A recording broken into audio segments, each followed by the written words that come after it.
everyone, welcome back to my kitchen. In previous episodes I've shown you how to make a door wreath and also a table centre wreath. Then in my second episode I showed how to put a second placement to a wreath to make something much more dramatic, and here I've got the second placement without the wreath. Recently I had a conundrum. I was asked to do a large dramatic arrangement that was going to last from the end of November right through until the end of the Christmas period. What on earth was I going to do? And then I came up with the idea of making a decorated pallet Christmas tree. I was going to show you how to make a pallet Christmas tree, but there are plenty of those on YouTube. So here's literally a pallet tree that I made using an electric jigsaw and an electric screwdriver. I'm sure you could do it with a handsaw and an ordinary screwdriver, but it was so much quicker with the electric ones. And all you simply do is make a triangle. But the most important thing at the very end is to have 2 feet to make sure it's very stable. Because I'm going to decorate the Christmas tree, what I've done as well is I've added a number of screws in various places along the midrib here and also in the cross branches. That's so I can attach my oasis and it's used for my mechanics. I'm going to take this away for a moment, and in great Blue Peter fashion I've got one that I made earlier.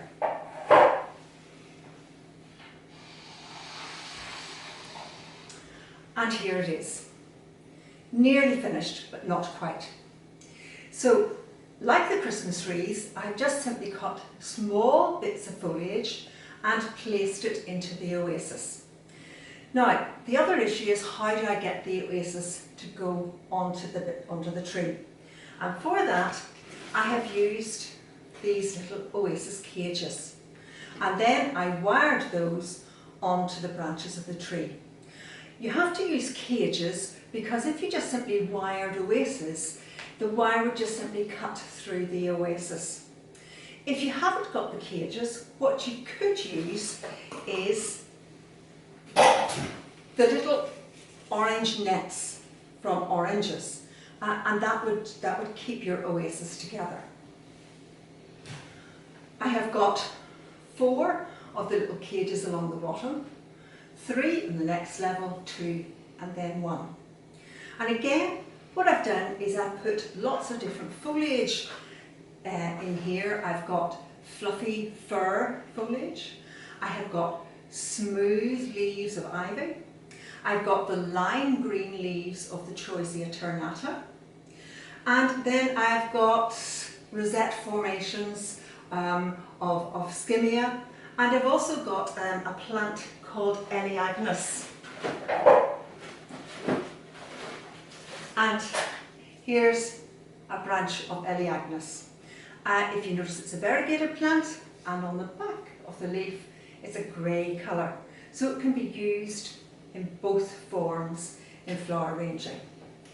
What I've done is I've just left one of the cages to finish off. And so I'm just going to go ahead and add in some leaves here just to show you what I was doing. And the other type of leaf I have in here is Pyrrhus, which is a rosette form. I'll take my fir. A lot of people are getting rid of their Cupressus Lelandii because they really grow rather large. Definitely a 1970s plant, which is hard to get rid of these days, but it's great at Christmas time, and you get the lovely smell from it as well. I'll use that later on. And we've got some ordinary ivy leaves as well.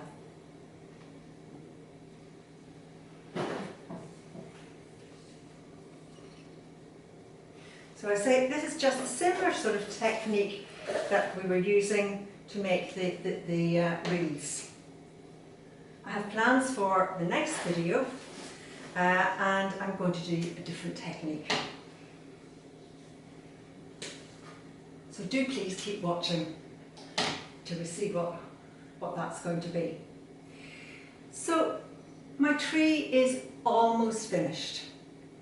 I just turn it around. I decided to do the back as well because although this tree is actually going just to be front facing, if you had it in your home or something like that, you may be seeing the back of it as well. So I did the back as well. The other thing is with doing the back, it really helps you to see a three-dimensional means of seeing the foliage all the way through the design. Something else I thought to do, again just to make sure that this is very stable, was to put a placement on the bottom. And what I've got is a block of Oasis on an Oasis tray. If I was doing this at home, I would simply tape this so it wouldn't move, but I'm going to have to transport it in the car to the place where it's to stay, so I want to be able to lift this off. What I want to do is first of all is to make an outline, and I thought I would try and replicate the lines of the branches of my tree. And for that, I'm using these Phormium leaves, or New Zealand flax. So it has got quite a stiff point on it, so I'm just making it into a nice point so it will go into the Oasis. And I've done the same at the other end. So that is sort of mirroring the branches of the tree. And I'll do the same. So I'm having repetition in the design.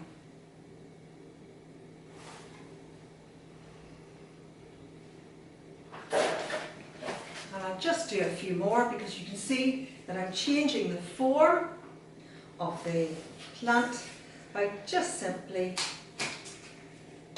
cutting it like so, cutting a little V shape, and if you cut it right you actually get quite a few of these out of the one leaf, and it just makes a very interesting shape because you do get quite a contrast in form. I'll just turn that round for you again.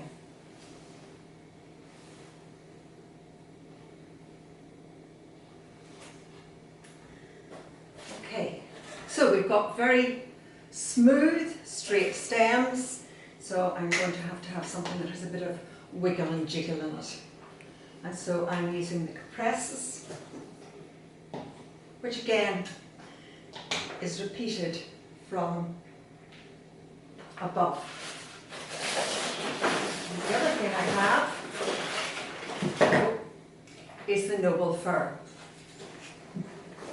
Cutting this, stripping the leaves off it, and getting quite a contrast in foliage.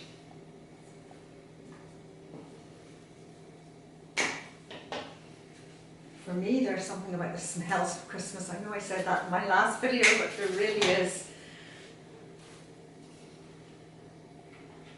And then for my focal point, I'm going to use some large ivy leaves. Again, repeating what we have in the design above. And these will cover my Oasis quickly and easily. Again, these are large, smooth leaves which are contrasting with all the other leaves that I've used so far.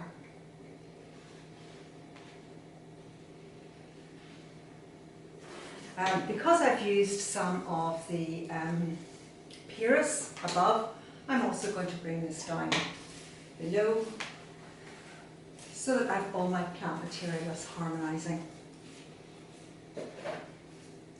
I'm also going to use some of the Eliagnus.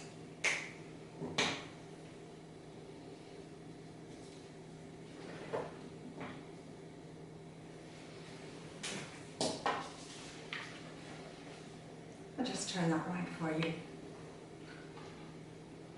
Okay. Now, what I want to do is in just a little bit more filling, because I can see some of the oasis. I think that's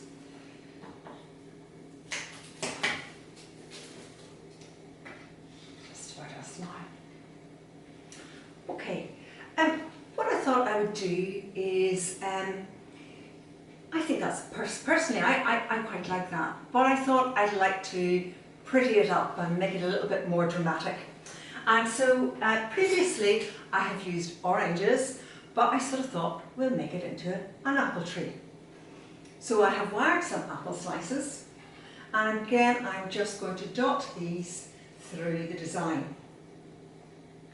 Now the reason why I'm going for red is that where this tree is going, it tends to be decorated with other plant material and other Christmas designs with red in them. So I'm just dotting all of these throughout the design. And I'll just show you this for the moment, just so that you can see what I've done.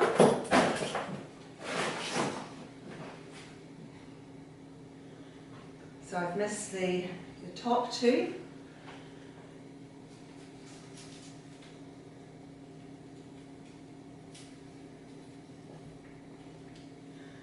All I've done to wire these again is just simply put two slices together. Normally I would put in 3, but I actually didn't have enough of these.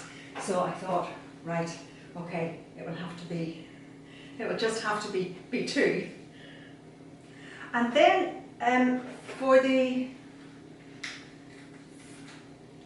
focal point, what I've got is I've got these silk amaryllis. Again, I have chosen these because where this is going, there are a lot of amaryllis used as well. So I have got one for the top and one for the bottom. And this is where I nearly need a pair of step ladders to get up.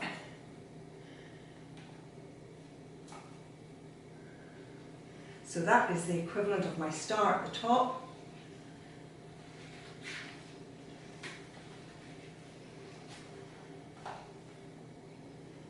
And I have my amaryllis.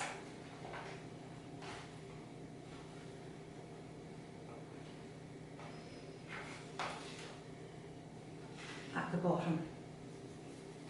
Again, I'll turn that round and let you see. Something else I thought I would do was I would actually make some stars. And how you make stars is that you need to have 5 sticks. I'm going to show you how to do this with kebab sticks. So you need 5 sticks, and what you need to do is you need to wire them together.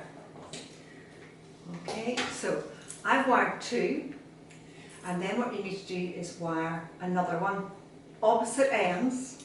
So because I've wired there, I need to put the third one in at this end, and just simply wire it together so it stays. And then, because I've wired this one, I have to go to the bottom of this one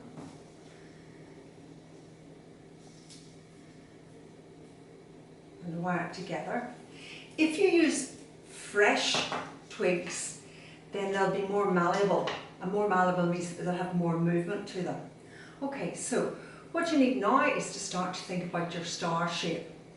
Okay, so there is part of the star. Oops, that one just came out.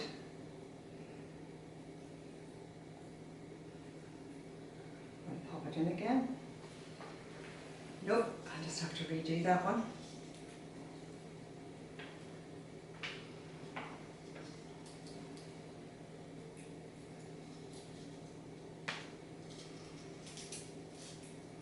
This is it'll be all right in the night.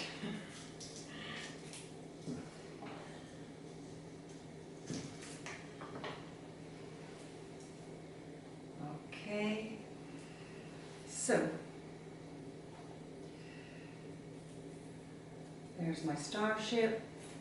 So I've gone over there, so I've gone under there, and then what I need to do is I need to, whoops, just simply put those two together like that. And whenever you do that, this is what you end up with. And I'm just going to add these now down through the design. I'm going to do the bottom and also the top. This will give me like a three-dimensional shape. And I'm not going to come down in a straight line. What I'm doing is I'm coming down in like little steps and stairs, and I'm putting it in at various angles.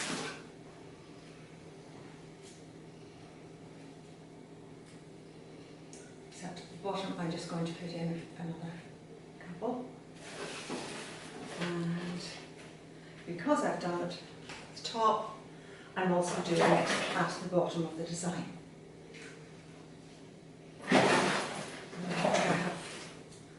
One more, which I'm going to have to just make this a little longer. So I've just simply wired some legs to these.